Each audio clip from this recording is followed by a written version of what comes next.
my talk with you guys, I do want to take a second to thank John Berghoff for his message. Where is he right now? Is he in here? Oh, there he is in the back. Hey. So I did want to take a second to thank you because I thought your story was really touching and it was so inspirational, and I really enjoyed the way that you matched that to selling knives. And it's something that I'm going to remember, and I'm sure all of you feel the same way, that story was really cool. So thank you so much for sharing that with us.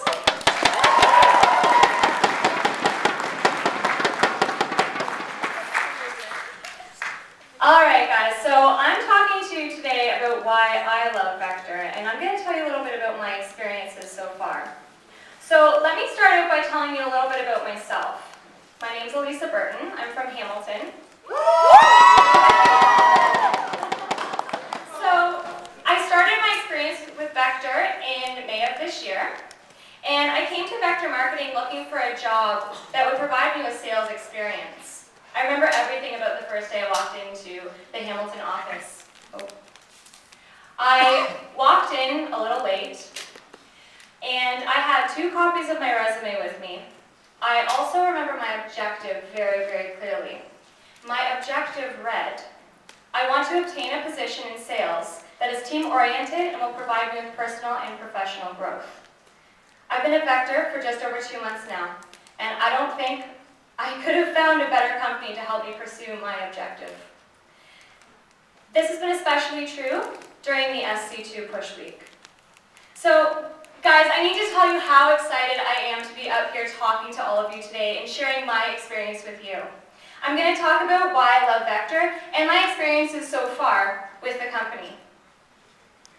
So, this is not going to be easy for me, because I only have 10 minutes, and I could talk for like hours about things I love working with Vector and my experiences so far, but I only have 10 minutes, so I'm going to touch on 2 major points. One is going to be my experience before SC2, and one is going to be my experience after.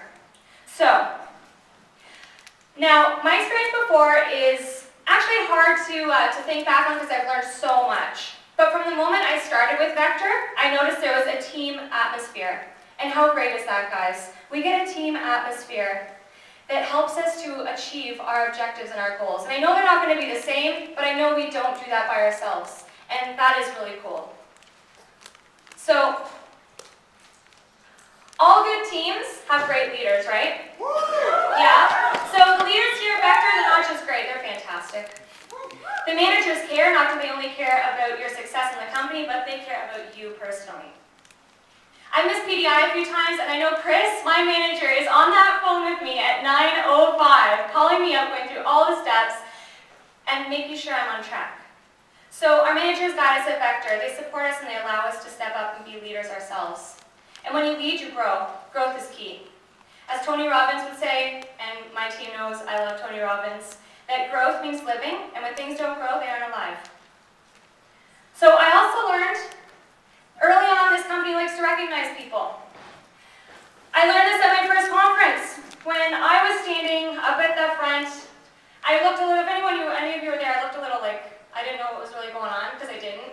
And I forgot my CPO when I was standing up there. It was pretty crazy. I was actually standing up there and I was like, oh my gosh, like people are stepping up and like saying their CPO, well, what do I do? And I was standing there as people were leaving the stage and I'm like mouthing to Chris, like numbers. I'm like, I gotta hit one on the head. It's gotta be like, there's gotta be a number that I'm gonna get, and he's gonna nod because he was there shaking his head. No, no, and then like I finally hit it. So that was a bit of a challenge for me. I mean, like standing up here, I love the recognition, but I was thinking on the top of my toes, not always the easiest thing for me, and like people have seen me up here, I get shaky.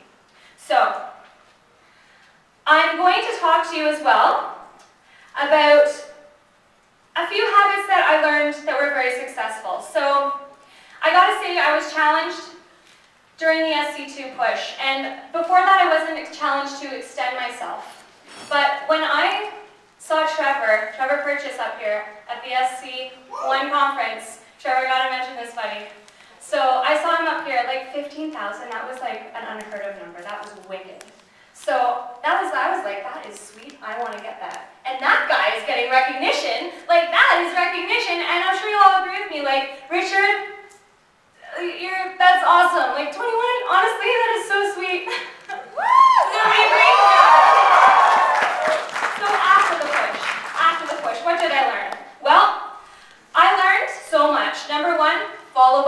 successful reps do. Number 2, get up in the morning. I am not a morning person. I hate mornings, but I was so much more productive through the day. Early Sunday phone jams. I love them now. I'm going in at 3 p.m. every Sunday, and I'm making my calls because I booked up a lot of appointments doing that. Now, I also learned to call in on good days and on bad days, especially bad ones. I had goals that were out of this world, large and exciting. I was pumped, and I learned an immense amount about myself. I see 1 minute. We're good. So my goals needed to be clear and concise, and I've learned how to make goals. I didn't like sharing my goals. I was scared to disappoint people. I don't like disappointing people. It's something about me. I just really don't like it. So I learned how to make goals and share them. And I didn't, guys, I'm going to be honest, I didn't reach my initial goals for this push week, but I'm proud of myself, and nobody I know is disappointed in me. So that was really cool as well. Now I'm also going to share with you, the last point, very important. Okay, you got to listen to this one really closely. Never friggin' give up. Okay? Now, I'll let you know something. I cried 6 times during the push week. I was so stressed, I cried 6 times. Now, I also got right back on the phone. Yes, it was difficult, but you push through it, guys. You feel it, you experience it, you push through it, you keep going. Now, last weekend, I hated last weekend. I had no appointments booked. I looked at my day timer there. I had 6 open slots, Friday and Saturday. I was not a happy camper. I was on the phones in the office. Chris was sitting there telling me, "All right, Alisa, how many appointments you got?" And I'm like, "Chris, nobody's home." And he was like, "Yeah, it doesn't matter, keep calling, you're gonna get them." And I'm like, "Oh man, this is really, I don't think so, you're a little crazy." I booked 2 appointments. It was just enough of momentum for me to keep it going. And you know, they were awesome. The appointments were awesome. Chris, thank you so much for pushing me, by the way.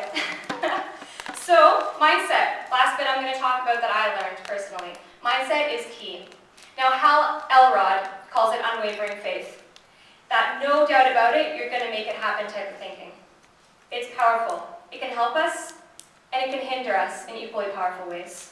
So throughout my experience, I've learned so much from my first day until now. I've learned in the past 2 weeks things that are absolutely fantastic and great that I'm going to carry through, and I hope you guys have as well. I'm learning about myself. I'm learning what works for me, what doesn't work for me. I'm learning how to be successful. All of you are doing exactly the same thing. Whether you had the best push week ever, or some of you might be sitting there feeling a little disappointed because it didn't go exactly as you planned. But no matter what the outcome was, you're all learning. You're all growing. And growing is essential. The more we grow, the better we become, right? We want to keep growing. We want to keep learning. This is just the beginning for me, and I know this is just the beginning for all of you guys. So the second half of the summer, is it going to be even better? It's going to be even better. I will see you all at whitewater rafting. Let's qualify, guys, and Conference of Champions. Thank you.